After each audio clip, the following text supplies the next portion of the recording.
Well, hello out there. How's everybody doing? Is everybody very conservative in New York? Christopher Wright.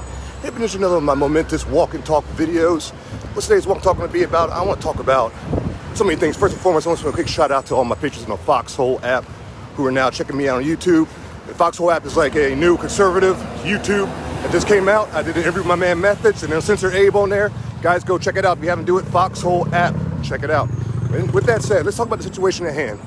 If you guys didn't know, it's the 1 year anniversary of the killing or the death of George Floyd, and his parents came to the White House to speak to Sleepy Joe Biden to discuss police reform.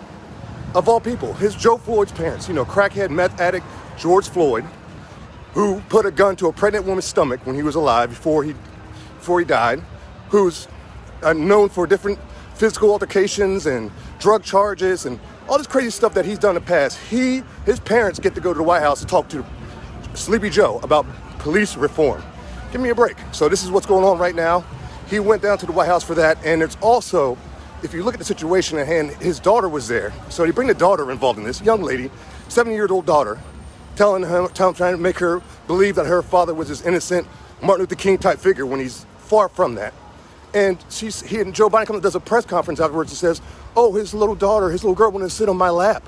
And then he said, oh no, my wife would be upset. Joe would definitely be upset because you're acting like an idiot again. But he said, oh, my wife is going to be upset. But I let her, gave her Cheetos and ice cream and let her all this stuff like that. And this is Sleepy Joe Biden, the same Sleepy Joe who likes to smell little girls' hair, who's been accused of rape in the past, who's done all these crazy things this guy's done, man, in the past. And yet he gets to do this and the press doesn't even touch it with a 10-foot pole. If this was President Trump saying the same thing and doing the same thing that he did, the press would run with this and be all crazy with it, man. And they don't even touch his case at all. They don't even talk about it. So Sleepy Joe's talking like this after he called black kids roaches back in the day when he was running. He said he had hairy legs and he liked to rub my hairy legs in the pool and they turned blonde in the sun and all this crazy stuff that he talked about. This lame Sleepy Joe is talking about George Floyd not being able to sit on his lap. It's George Floyd's daughter, I mean. And also, if you look at what happened that same day, there was a local news in Minneapolis that same day that was covering the 1 year shooting of George Floyd. And they were discussing police reform. And while they were discussing it, there was a shootout. So shots rang out during that local news coverage of the George Floyd incident. And nobody's talking about that, of course. So that happened. And it happened during the year anniversary. And they were talking about, they were on George Floyd Street or whatever, the street they named after George Floyd. They were on that. That's when the shooting started happening.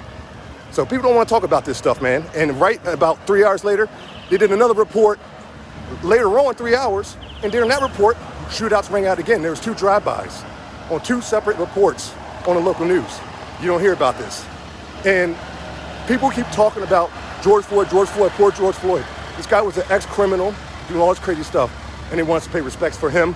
And there's a young lady who I saw on the news locally who got shot at a vigil for her friend who's a black woman, as they're both black women. She's a black woman who got shot in the head twice at a vigil.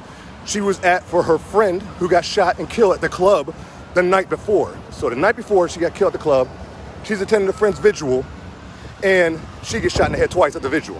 And she had 2 children. But yet you don't hear a lick about this from the news. Hold on 1 second for me, I'm on the move right now. But you don't hear a lick from this from the news. They won't touch it with a 10-foot pole because it doesn't fit the narrative. And that's the problem.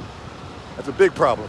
So I'm here to talk about what's going on with George Floyd and this year anniversary of his and all this pro-blackness that happened, all this Black Lives Matter that occurred during this 1 year anniversary of this man, this ex-criminal.